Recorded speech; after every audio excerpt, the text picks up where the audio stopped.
So, welcome to the For Your Thoughts podcast, where psychology, pop culture, and self meets. I'm here with Bonsu. Am I saying that right? Bonsu. Bonsu. Bonsu. Bonsu. Like broken bone? Like Bonsu. There you go. Got you. What is that? Where are you from? I'm from Brooklyn. My family's American, but my name is Ghanaian. My father's an African priest, so he's from Brooklyn also, but he studied in Accra, in Ghana. So when he had me, he gave me a Ghanaian name because he was studying here. Do you know what it means? It means mighty whale, unconquerable on land and sea. Oh, okay. My family's from Kenya, so okay. I get it. Yeah, I'm first generation. My name isn't Pennie, it's Karubo, Penina Anasi, and it means a peaceful valley. So, yeah. You just condensed it, I guess, right? I did, because no one knew how to say it. Like when I was growing up, I'm from Texas and I live in Brooklyn. I've been in Brooklyn since 2017, but like no one knew how to say my name, and I just be like, just call me Pennie. They'd say all kind of other crazy shit. Yeah, I mean, my name is 2 syllables, and it's for some reason. Yeah, I've been messing it up. No, I mean, I get it. Again, I think that's just American dialect, right? Like, I think we're used to seeing B-O-N, that's usually Bond, like Bonds, James Bond. Like, we're used to pronouncing Bond instead of Bonsu. So, it is what it is. But yeah, people struggle with it. If you break it down, it's Bone is an American word, Sue is an American name. But anyway. Got you. So how are you? How are you feeling? Well, I'm not really having a very summery summer, but it's a lot of work. But it's more of a work summer. But I'm blessed, Yeah. So what's your story? I know that I was introduced to you from writing for the Medium, and so what led you there? Like, I like to ask people, who were you? Who are you? And like, who do you want to be, in a sense? So if you can answer that, that'd be really good for me and for the listeners. I mean, pretty much the same for all three. I mean, I'm always been a writer. How did I get with Medium, if you're asking? How did I get with Medium? They reached out to me. Well, actually, a former colleague of mine, because my background is music journalism, right? Right. Music journalism, cultural journalism. I started out with like the Double XL magazine in like the early aughts, and then did that for like several years. Left there for some independent ventures, and then I started like being like an editorial consultant for Vibe magazine. Then I became an editor of Source magazine. While I was at Double XL, I was also like an editor at Slam magazine, which is a hoops magazine, as well as King magazine, which was a men's magazine. And the former managing editor of King magazine, I had a great relationship with. She became like the head of editorial at Medium, and she had like this huge, like ambitious plan to like empower writers, create all these different platforms to offer the long form space publications that they didn't have, right? Like, for instance, Level, which I write for a lot, which is focused on men of color. They have Zora, which is focused on Black women. They have Marker, which is more like marketing, and Human Parts, which is human body health, etc. So yeah, I used to do these pretty robust Instagram posts, and I hadn't spoken to her in like years, like maybe a decade, and she's like, I've been following you. Like the ones that you put on your Insta story, like those? No, like my actual posts, like my actual posts. Hey, okay. I would do these like robust captions, and she was like, these are like mini essays. Why don't you like do this stuff for us and let us pay you? And I'm like, you're not gonna let me write about what I want to write about. At the time, I was kind of disenchanted with long form. I just felt like it was just an endangered species that was quickly heading towards extinction. But she's like, what do you want to write about? I was like, I want to write about race. And she's like, oh, like what? I'm like, well, and at the time I thought I was trolling. I was like, I'm gonna write about my dad raising me to be a racist and hate white people. And she's like, yes. I'm like, really? I'm like, okay, how about most of the artists who make up the soundtrack to my life are pedophiles? She's like, yes. I'm like, oh, okay, well, might have something there. So we started rolling out, and I wrote the piece about my dad, and like it flew. Did really well, and I kept writing, and Yeah, now Yeah, I'm like the satire, so that's kind of like your bait, like it's satirical, no, that's the thing. That's the thing. It's but not like it's you know you're dead ass. yeah, like I'm not like the thing is like of lately I've been trying to write like more because I think I'm pretty funny. I don't know what people like. I think I'm pretty funny. I'm pretty silly, but like my writing is more so serious. So if you read the majority of my writing, it has a very not rigid, but you know, it has a very serious tone to it, right? And it's aggressive, right? I have a very aggressive tone when I write. Usually when I'm writing about like, you know, debunking truths, you know, especially race, right? And like calling out America and white people and their bullshit. It's a very aggressive tone because I feel like I'm on the offense. But I also like, I'm very playful. And it's like, it's funny too, because it's like, if you follow me on Instagram and you only look at my posts, you might not really get my full personality. If you go to my stories, I'm usually funnier and more lighthearted on my stories. Right. That's where you get the silly part of me, you know, the craziness, you know, just whatever, the more humorous side. So I was like, I need to actually incorporate my personality into my writing. Into your writing. I want my writing to be a full extension of me as opposed to just me as a stealth journalist. You know, like I want it to just be as colorful as possible. So everything doesn't have to be like rigid and hardcore news. So you know, that's when I wrote the piece on you know, using no as your favorite word this summer.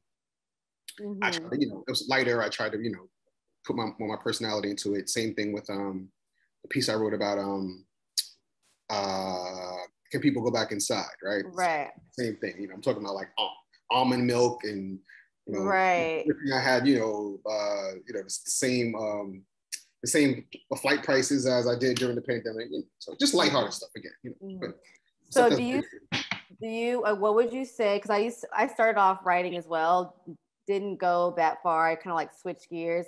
But what would you say that the difference is between like back then, like with the source and like all that type of stuff to now? I know there's huge difference, but like what would you say for new writers? Like what are they? I feel like it's like it was so much better back then, but I don't know. So you let me know. I don't know. I mean, so much better. I mean, it was different.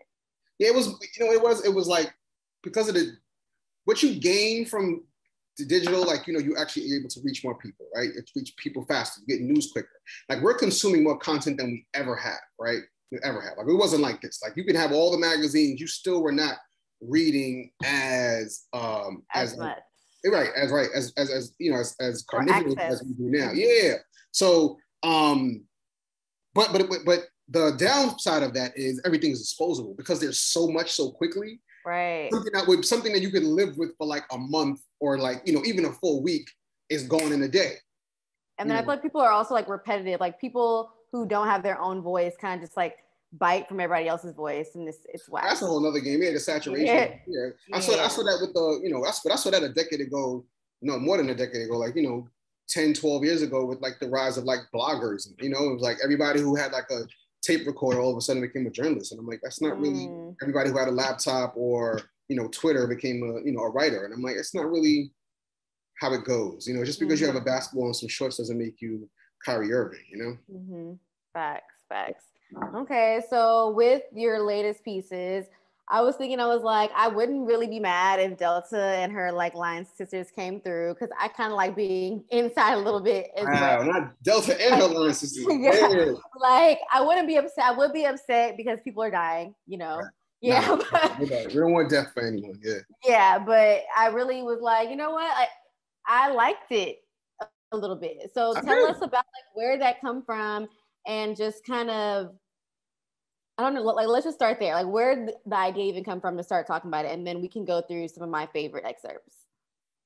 I mean, it's just been a thought of mine since the pandemic. I was like, I would, you know, on the train, masked up, hoodied up, everything, right? And the train is empty. And I'm like, this is not bad. Like, I'm going to Trader Joe's. Like, Trader Joe's is empty. Like, this is not bad. I'm running in the park. There's nobody in there. It's like I get the park to myself. I'm like, this is really not that bad. Yeah. So anyway, so, you know, as you know, things started opening back up, of course, it's great because you get to see people that you haven't seen before.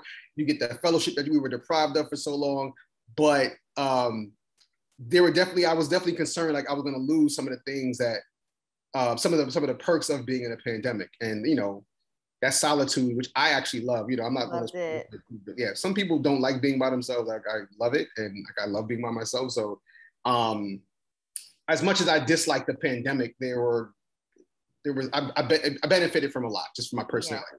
What do you think that? Yeah, what do you think that it did for you mentally, like the quarantine? Like what challenge, and then like what challenges do you think you're facing now? And I can say mine if you need an example. Mentally, I mean, I really got to, like everybody, I hope everybody got the chance to just sit still with themselves, right? Yeah. So you have to, you because we're alone most of the time, you have more dialogue with yourself. You know, like, I mean, hopefully you're being honest with yourself, you know, like, you know, if you're honest with yourself and you're sitting with yourself for, you know, for months, you have some real conversations. You can work out some shit, you know. Also, excuse me, but also no, like, okay, yeah, work out some shit. Yeah. Oh no, but so like, but you know, my thing is always about just getting better, like every day, and I've always felt like that. But my thing is, when you were before the pandemic, and because I work for myself, like a good third of my time is supporting other people and reminding people that I'm available for work, you know, pitching myself and, you know, but supporting other creatives and things like that for collaborative projects in the future. And I got that time back. And when I got that time back, it was like, oh yeah, like I'm so busy running and trying to get it. I don't really always have enough time to fuel up, you know, because my writing is real. A good portion of my writing is what I consume. You know, I can now have the time to go and deep dive into like just, you know, stuff that would just be like downloads. Like who you are. Like, yeah. You learn yourself through the information that you consume. Yeah. And, you know, I got more time of that. So like, you know, I got to read more, like, you know, just go back to old books and reread them. You know, I got to like really sit and just like wake up and just like jump into, you know, a few articles, you know, of the day, you know, just things like that. I didn't always have the time to do, or you don't feel like you have the time to do. Right. Because you're always like trying to like move on to the next thing or go to this event or do whatever the case may be. Right. Yeah, and I feel like well, I'm not sure if you feel this too, but when I go outside now, I feel like the energy at first is like really, really good. But now, I mean, it's still really good, but it's like everyone is kind of like super duper excited and getting like really extremely lit. Like everyone's drunk. Like well, I mean, it's fun, but like it's like OD sometimes, and I am one of them. I'm not. Yeah, and I wonder if it's like, I totally get it. We were stuck in the house for so long, and we're excited to be out. But like, kind of like, how can we be better at like, kind of like you said, like saying no to certain things. Like you don't have to be at every brunch. You don't have to be at every happy hour. I feel like sometimes people feel like we gotta get as much fun in before we get put back inside. And the funny part is, the more fun you guys try to get, the more you OD, the quicker we actually will be back inside. You know? Right. Exactly. So what did you say? You said, let's see.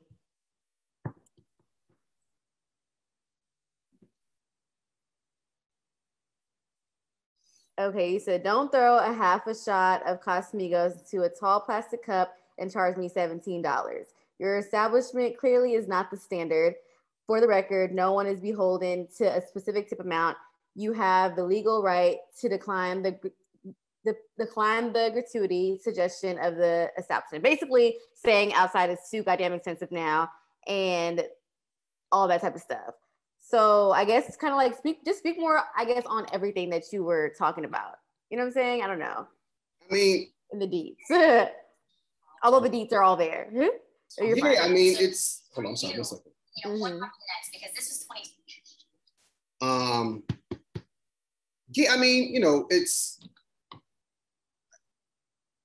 about you, right? And what your comfortability is, right? My thing is like, when people try to do what everybody else is doing, you kind of get away from what you need. Like your life should actually be customized, right? Yeah. Like it's just like what you eat. Like you can't eat everything. Everything that you eat is not good for the next person, and vice versa. Exactly. So the same thing with what you consume. And that goes for, that's experiential as well. So, you know, I love brunch. Okay. But if I'm trying to like lose 20 pounds, you know, you don't need to be at brunch. Or chicken and waffles every week is not going to be conducive to my long-term plans. So I'm just saying, just in that regard, you know, I heard a lot of my friends talk about how like they were able to save money during the pandemic because they weren't going out as much. And, you know, your credit score going up, and like, that's all positive, but like, don't mess it up now because you trying to compete with everybody, trying to be outside with everybody else. Mm-hmm. You know, like don't overcharge, you know, your Amex or, you know, put your account in you know, draft status because you're trying to keep up with the hookah crowd. I don't know, you know, whatever that may be. Or trying to travel just to show people that you are somewhere. Like a lot of people like do things just to show it on social media. Like that's crazy. Yeah. Like, you know, you will, and I feel like you've been like in the game for a minute from what I peeped. Like why do you think that is? And like what keeps you so like honest and vulnerable? And I feel like you've probably seen people come up, come down, do all the different things. I mean, same thing. Like, yeah. I've been up and down. I've seen it. I've seen what I've contributed to it. I've seen how people have like been sky high and fell on their face. I've seen how people, you know, bail. I mean, I'm a testament to sticking to what I feel like I was put here to do. And I, even when, whether I'm not receiving any work, whether I'm going through writer's block, or whether I'm flourishing, right? I don't let anything stop me from that path. You know, I don't take a break from it because I'm up. I don't stop doing it because it's difficult and I'm down. I just commit to it. And that's just for me, you know? So so now it's like, again, talking about like, you know, me being, having more of a lighter, humorous voice with some of my writing. That's just me trying to become a better writer and a more diverse writer. Just playing with my voices. I have you know, multiple voices as a person, but I need that.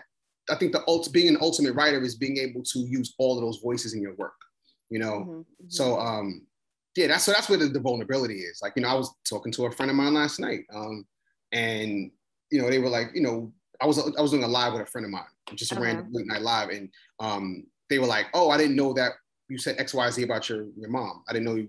I never learned. I knew that. I've known you for a while. I didn't know that about your family. And I'm like, yeah, like I don't really talk about specific stuff. I share a lot on Instagram. But I share a lot. What was it exactly? What was I sharing? Yeah, if you don't mind sharing. I was talking about, I mean, it's a long. I was talking about my mom. My mom is like basically one of my number one supporters, right? And I had the honor of having one of my pieces, my polite racism essay, a part of this installation from this business. Are you in Brooklyn? Yeah. You're in Brooklyn? Okay. You ever heard of Aunts and Uncles, the plant-based cafe? No, I haven't. Oh, you gotta go. Okay, I'm gonna go. I'm gonna go.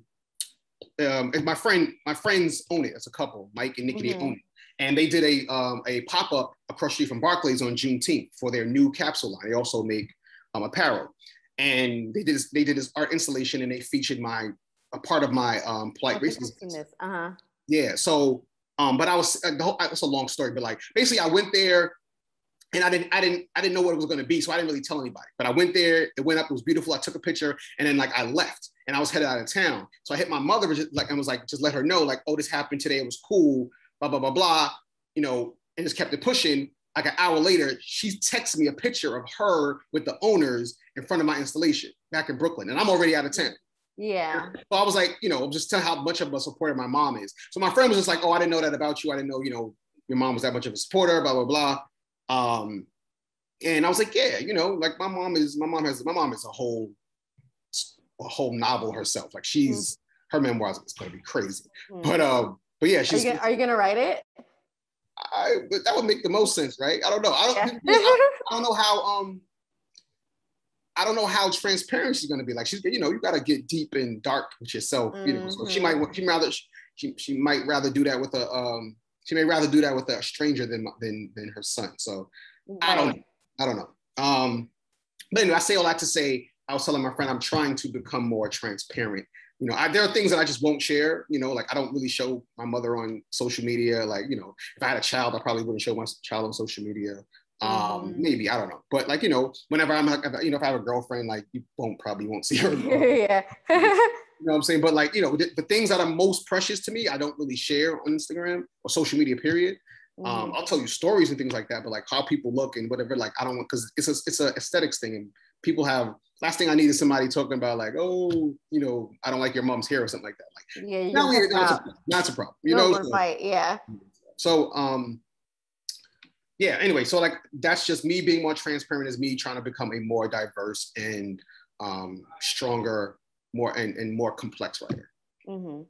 What have you seen? I'm sure you work with many different creatives. One thing we talk about a lot on the podcast is just like how people kind of don't really think about the mental health of public figures and creatives and things like that, and kind of like what we go through. What have you seen, or what have you personally been through, and what advice do you have for creatives and their mental health, especially Black men? Like, are you guys talking about it, especially when you have to show up to these events, or you have to just be out all the time and you have to be on go, show face?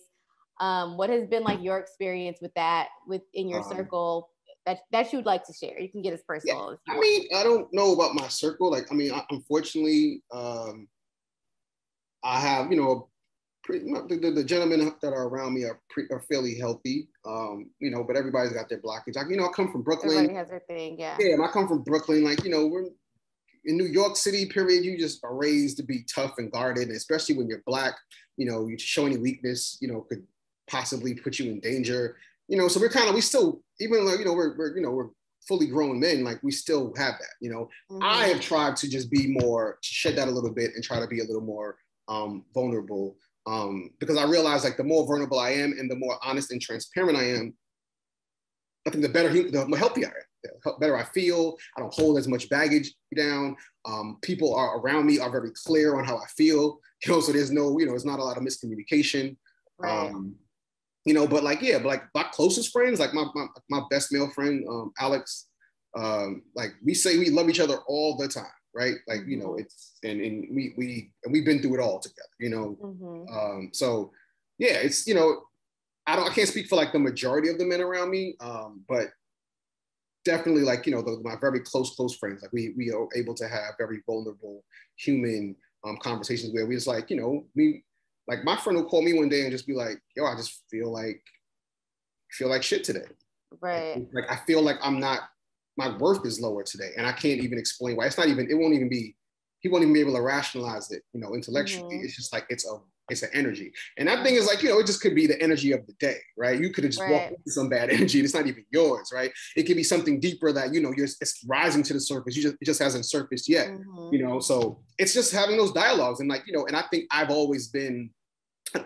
think for the most part of any relationship I have, I've been a person who's been open and welcoming to those kind of conversations. Oh, that's like who you are. Yeah, like, got you. Like, you know, like you feeling bad, like it's fine. Like let's talk through it. Like let's get to the root of the problem. If you haven't recognized the root, cool. Let's just keep talking it out. Let's focus on the beautiful things about you, or the beautiful things about what's going on in your life right now, right? That's just the type of person I am. I'm a very, very communicative, you know. So. You wrote a piece about all the amazing Black women who decided to opt out of, you know, everything going on with the Olympics due to their mental health. Can you talk more about like your perspective on that as well? No, they didn't opt out. They got kicked out. They got banned. They didn't opt out. That's bad wording, but you know what I mean? Like, they got banned from, you know, like it's just really, I mean, I'm very sensitive to like, you know, white authority being the authority of like Black women's bodies. I just feel I'm way too studied, man, to know this history. And like when you got white people commenting, and not even commenting, but like dictating your success, you know, your criteria, like even like the swimming cap thing, right? It's like, you know, women of certain color have different types of hair. It's thicker. You're gonna be longer. If you have locks, I used to have locks. Like I've tried to fit my locks into a swim cap. Like it's damn near impossible. I've done it. Right, no, it really is. Worst thing in the world to try it's not comfortable. They don't even make any for. I never thought about that. And then they actually made one in the UK. They made one, and the Olympics banned it. And I'm like, why would you ban something that makes an athlete perform better? Like it's not a performance enhancing drug. It doesn't give them an advantage over the swimmer. Actually, what was the difference? Like, because I'm. It's just it's basically like you ever take a shower with a plastic bag on your head? Yeah, always. Exactly, right? So exactly. It's pretty much, but just it's that type of cap, but the same as a regular swim cap. What was their explanation as to why it had to be banned? Because it doesn't fit the natural size of your head. And I'm like, how are you acknowledging somebody's skull and not the hair that's on top? Right. Like, that's some bullshit. And then even the whole, I've been out of it when it comes to that whole thing because it was just too much for me. but with Shikari, and then the soccer player who came out with the whole CBD line and was promoting it through. Right, but yeah, right. It was. But Shikari got. But is that how you pronounce her name? Shikari. Yeah, Shikari Richards. Shikari, but Shikari got banned for THC in her bloodstream. Like in her blood, like THC is not a performance enhancing drug. I've smoked. Who wants to smoke and run a race? Exactly. So like, how is that? Like, you're basically, that's what you're I'm saying. You're gonna be slow as hell. Exactly. You're almost criticizing her for making it more difficult. That's not your business. Right. She won with THC in her body. That's not creatine. And then she was saying that like she did it because she was going to, and regardless, it doesn't even matter why she was doing it because who cares? But it's like they try to bring it up like her mouth. That's irrelevant. It really why is she smoking weed is irrelevant. That has nothing to do with the athletic performance. That does not give her an athletic advantage. So why would you ban that? That makes absolutely no sense. Pretty much so true. But yeah. Okay. So let's switch a bit of gears. So I forgot which piece it was. You were talking about protecting your heart post-pandemic. So talk about like what you were talking about when it came to dating and protecting your heart, because everybody's just trying to be out here. Everybody is horny and just doing the most, and just like a lot is going on. I know. I feel like people are like in heat or something, especially the first couple weekends. Yeah, but we all got rose-colored glasses on, it seems. So talk about that. I just think it's dangerous. It's dangerous to judge a meal after you've been starving. Like It's dangerous. Like it's not going to be accurate, right? It's like if you're starving and somebody puts a plate in front of you, it could be the most basic plate. It's going to taste way better than it actually is. So I feel like it's the same thing when we've been deprived from human contact for so long, or dating, or sex, whatever that may be, right? It's if you haven't had sex in X amount of months and you have sex all of a sudden, it's going to probably feel better than it really is. That it'll feel probably in like a couple of months after. But it's our reality though. Like, you know what I'm saying? Like I struggle with the thing of like, okay, don't date, or I struggled with, it's okay. It's a pandemic. We're in a pandemic, or we're quarantine based. So let's not, let's not like rush in anything, because what if this is just a quarantine feel and not like a real life feel? But it's like, this is like the reality of like everyone's, situation. So it's like, what are you supposed to do? Wait? I mean, yeah, I think it could be, or yes, I would say take wait. Your time. Or yes, there you go. Take your time. Like pace it out. Like I didn't say you shouldn't date after the pandemic. Yeah, no, like, for you sure. You shouldn't get serious with somebody after and if you haven't met somebody, if you meet somebody for the first time, either during the pandemic or after the pandemic, then take your time. You know what I'm saying? Because again, you are a little deprived. Like you haven't driven a car in a minute. You haven't rode this bike in a minute. Give yourself time to get acclimated to who you are. You're not even the same person. Oh my God, that's true. That's true. You're not even the same person. Now you may be deviating from who you really are for a second because of the pandemic. You have to adjust to get back to that person, or you've just completely changed and left. Yeah, not even getting back. I feel like we're all like evolved. Everything is like, nothing's going back to the same. We're all changing, and what our environment is changing. So it's like a new, like we're all turning into like new people in a sense. Right, exactly. I mean, yeah, they say we change every 7 years, right? So right. Yeah. So I mean, I think a good portion of that would be we've changed it during the pandemic, So it's things you like then you may not like now, and interacting and having experiences with people is just another way to get to know yourself more. So say one more time. It was breaking up. I'm sorry. I said when you're interacting with other people is another way of you getting to know yourself. Experiences with other people will allow you to learn yourself more. So give yourself time to do that. Take learn your time. Yeah, take your time. I can get with taking my time. So I'm just like, but I think it's really like me being salty about like someone being okay, like let's take our time. But it's like, why would we take our time when we're already damn near in love? It's like, what are you doing? Well, I mean, are you falling in love before, like during the pandemic though? Or like, but that's kind of crazy. It is, but what if it's true? Like, is it? But like, what if it's true? If it's what if it's a love story? If it's that's happened, right? That's a reality. That's happened many times. That's true. I'm just saying that's very much the minority. We know that's not the Got case. you. That's not the case most of the time. So what I'm saying is pace it. Now, of course, you are the judge, jury, you know what I'm saying? You're the authority of yourself. So like you have to be honest with yourself. Does this feel like something I felt before? Is this something completely different? You want to explore it? Even if you feel like it's love, great. Go towards it. Explore it, but still do it with pace though. Right. Yeah, you said this is why it may be in your best interest to refrain from establishing any serious romantic relationships before Labor Day. When's Labor Day? September?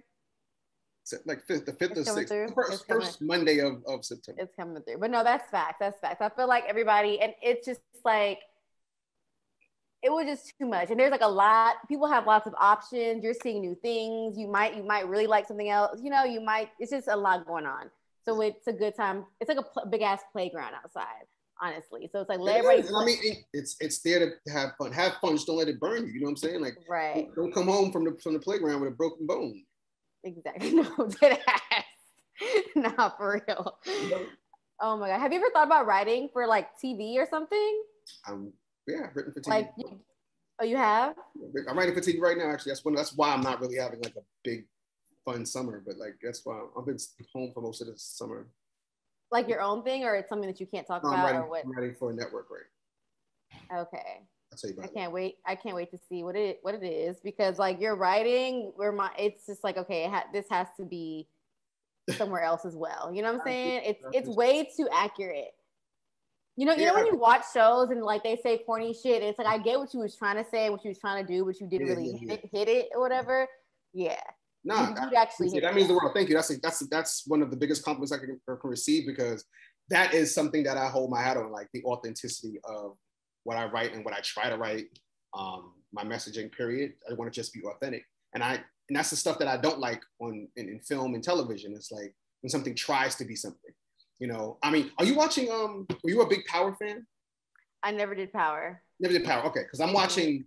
I liked Power. I didn't love Power, but like I'm really digging like this third version of the certain installation. It's better. 3, Canaan, because it takes place. I mean, how old are you, if you mind me asking? 28. 28. Okay, you're much younger than me. But I grew up in I was a teenager in the 90s, right? Mm-hmm. So this takes place in like the early 80s, but everything is accurate, from like the vernacular, the lingo, the cars, the dress. I mean, it's super poloed out, like, which was a big thing with like low lives back then. The cars, the Jettas, the cherry, the BBS rims on the BM. It's just so accurate, and it doesn't feel like throwback. It feels like, it doesn't feel old. It feels classic. You know, mm-hmm. And the only way you keep yourself from sounding old is by being in the moment and still being as authentic in the time. You have to actually go back to those times and be authentic and stay in them. Then you can give it to today's times. Mm-hmm. But when people try to like talk about those times from the present day, and it just looks old. Yeah, it just don't. Matching up. You're mixing up 90s slang with like 2005 slang. Yeah, saying lit and all the wrong words. Like they use lit for so long. I'm just like, yo, ain't nobody really saying that.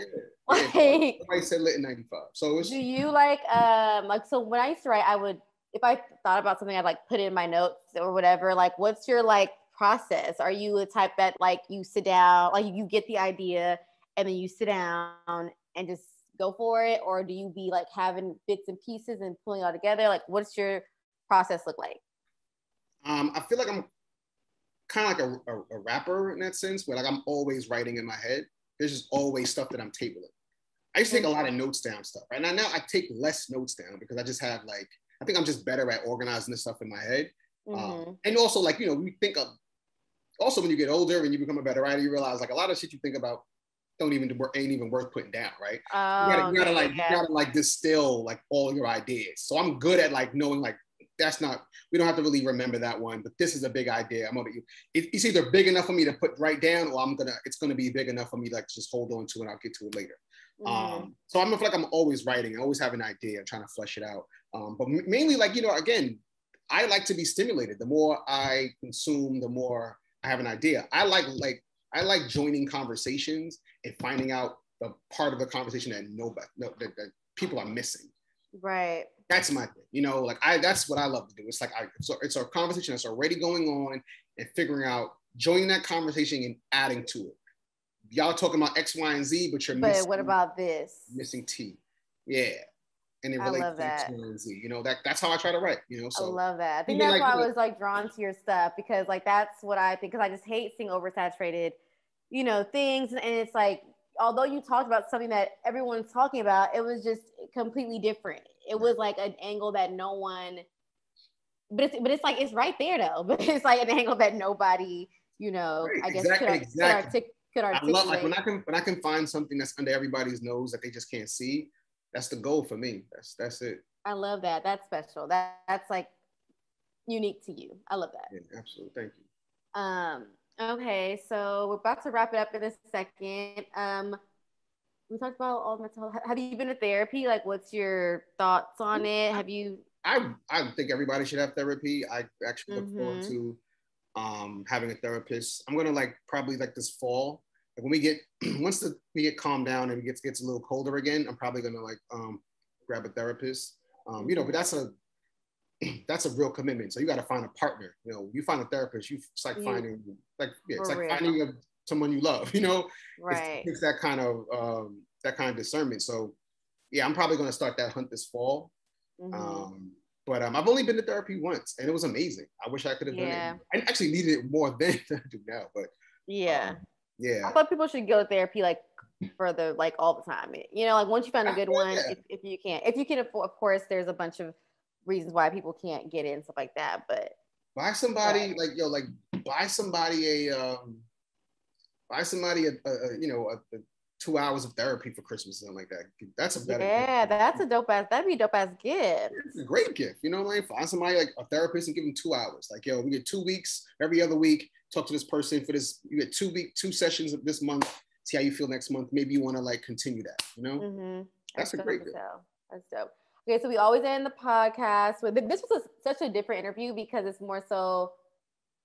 I think that most of the time I interview people who are either therapists or they're mental health advocates or whatever. But I really felt that through your writing, you were kind of giving mental health advice, but in a different ass way. You know what I'm saying? Just in a raw, functional everyday way. You know, it's more more practical way. A more practical way. It's love yourself better. You know what I'm saying? Focus on yourself. People use the word selfish almost like the word selfish has a negative connotation to it, but you should be you can be selfless and be selfish. My thing is if you are taking care of yourself properly, you can take care of others better. You know, so don't ignore other people for yourself, but give you what you need so that you can provide for others. And I feel like everybody did that. You know, not to sound corny as hell, but the world would be better. No, it really would, because we be more of ourselves and be able to give more of ourselves and be a lot less projecting going on, which is really where all the problems in the world really come from. You know, so that's facts. Because I was thinking about the reason why I love it so much also was I love being outside. I really, really do. But then it's you get the FOMO of, I'm supposed to be here. And it's should I be out there or should I be in here doing what I need to do? I feel like there's a lot of people struggling with that, spending hella bread and just doing a lot. And it's just you don't have to do that. You don't. And also, another thing too, talking about the money part of it, right? It's you also don't have to go broke to be outside. There's plenty of things to do in New York City that doesn't require, dropping $100 every time you walk out of your house. You know, there's plenty of things to do. I mean, museums are $15 tickets. There are outdoor rooftop movie theaters right now, right? There's different activities too. You can picnic any day you want to. You know, right. You can take a ferry ride, a $3 ferry ride around New York City. Or cross from borough to borough. There's just so much to do that doesn't require let's go out and get a drink or spend $150 on dinner. It's just, I feel it's all about balance as well. I will literally be out there and people be they will say that they don't even want to be there. And it's then why are you here? So it's kind of about balance and just doing, like you said, what's best for you and being selfish if you have to. Because no one's going to be there with you when you wake up the next morning and you got, all your friends going to be, no one's going to be there with you when you hungover and shit. Exactly. And look at your bank account. And nobody pouring you Pedialyte, like if when you hung over, nobody's gonna like cash app you like whatever you lost last night. Like it's not happening. They'll party with you when it's up, but when you're down, you're stuck. Facts. Okay. Lastly, I always end with what's bringing you peace of mind this week, or what normally brings you peace of mind overall? Besides marijuana, what brings me peace? What brings me peace? Something that's like this week. All right, this week peace is that my spirit is really happy this week because I got to see my mom over the weekend. She had like a little like get together at a house. So I got to like spend all day with like my family, like my sister, my brother, one of my good friends. So that was great. And I just really kind of like just warmed my heart. It kind of fed me. I feel like I feel full. I don't need like I don't have an itch to be outside like that, especially because I'm stuck in house working on this TV stuff. So that brought me peace this week. Like I feel very calm and at peace there and happy, really, in my spirit. But overall, what brings me peace is solitude, accomplishment. You know, when I feel like I've done the job, I feel like I'm one of those people that I can't vacation when there's a lot of work to be done. Yeah, me neither. I can't really rest when there's like a to-do list. And I guess the balance is being able to like attack your to-do list while resting in between. I'm not really great at that. But I love to like just go knock it out. And then like, I love like just going until hitting the finish line and just like laying out after the finish line. Like we accomplished that. Now I could just lay up and enjoy my sleep, enjoy my rest. There's nothing else to do until it's time to get back to the next thing. Yeah. So like really just accomplishment, you know, balance. You know, when I'm balancing myself properly and exercising as well as eating properly and working well, like when everything is working and my relationships are healthy, that's where the ultimate piece is for me. I think that's a good takeaway. It's kind of just like, because everyone has different working styles. Like some people can, you know, do all of that and be good Monday morning, whatever. But I'm one of those people who kind of does the same thing. It's like I'll retreat, do what I gotta do, and then come right back and let people know that like you're not weak for like having to do that. You know what I'm saying? Like whatever style works for you, right. And whatever's gonna make your best self. So yeah. Thank you so much. Thanks for doing this. It took us a minute, but I'm glad that we did it. Maybe I'll see you out here in these streets. I mean, in the streets. You gotta get to aunts and uncles, man. You know. Oh yeah. What side of Brooklyn are you on? Not like Bushwick. Bushwick. No, you're fine. You on the other side. Okay. Where? What side are you on? Well, I don't know. You said where? Crown Heights. Crown Heights. Okay. No, definitely. So where's aunts and uncles? We could just maybe go do like get juice or some shit there. Whatever. Yeah, we can do it. I mean, you want the food though. If you go there, you're gonna. Food. Okay. You want the food. Okay. But like I said, we'll figure that offline. But like definitely. It's a plant-based cafe, and I mean the food is amazing. I mean everything from like they have these tacos that are crazy. Tacos are probably my favorite on the menu. They have like this cauliflower called Crying Ryan, spicy cauliflower thing called Crying Ryan. It's like peanut sauce based. It's just incredible. It's a whole thing. Burgers crazy. That sounds good. They have a lobster roll if you want. Again, all plant-based. Ooh, okay. Fungo. The spaghetti is crazy. I mean, just whatever. Just yes. Yeah. Some good ass food. Some good ass food. Okay. Bye. Thank you. Yeah, thank you so much. Okay. Bye-bye.